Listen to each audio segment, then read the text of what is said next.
একটা মেয়ে একটা অদ্ভুত ধরনের পোকা পুষে ফেলেছিল। প্রতিদিন সে ওটাকে হাতে তুলে আদর করতো, কেন ওটা তার সবচেয়ে কাছের বন্ধু। একদিন তার বান্ধবী নেহা তাকে এক গ্লাস পানি দিল, কিন্তু সেই পোকাটা গ্লাসটা ফেলে দিয়ে সোজা নেহার হাতে উঠে গেল। তারপর সে নেহার ত্বক ফাটিয়ে রক্ত খেতে শুরু করলো। তবে ভাগ্য ভালো ছিল, কারণ সেই পোকা শুধু তারই ক্ষতি করতো না, যারা তার মালিকের মতো তার যত্ন নিত।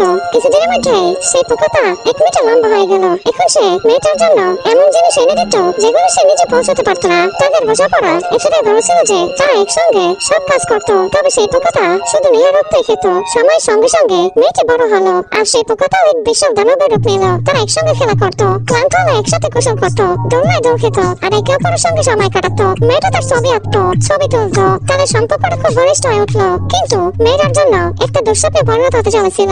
একদিন হঠাৎ তার হাতে তীব্র ব্যথা অনুভব হলো। তখন সে বুঝতে পারলো যে আর রক্ত দেওয়া তার পক্ষে সম্ভব না। পরদিন সকালে সে পোকাটার জন্য খাবার বানালো, কিন্তু পোকাটা তখন এতটাই ক্ষুধার্ত ছিল যে রেগে সব খাবার ফেলে দিল। তারপর হঠাৎ সে দরজা খুলে দিল, আর তার মতো আর অনেক পোকাকে ঘরে ঢুকিয়ে নিল। মেয়েটা যখন শব্দ শুনে দৌড়ে এলো, তখন দেখলো পোকাগুলো পুরো ঘর ভাঙচুর করছে। ভয় তার পা কাঁপতে লাগলো, সে পালাতে গেল, কিন্তু তখন সে পোকাগুলোর মাঝে পড়ে গেল। তারপর ছাতি থেকে পোকা তার উপর ঝাঁপিয়ে পড়লো, আর তার শরীরে রক্ত চুষে নিল।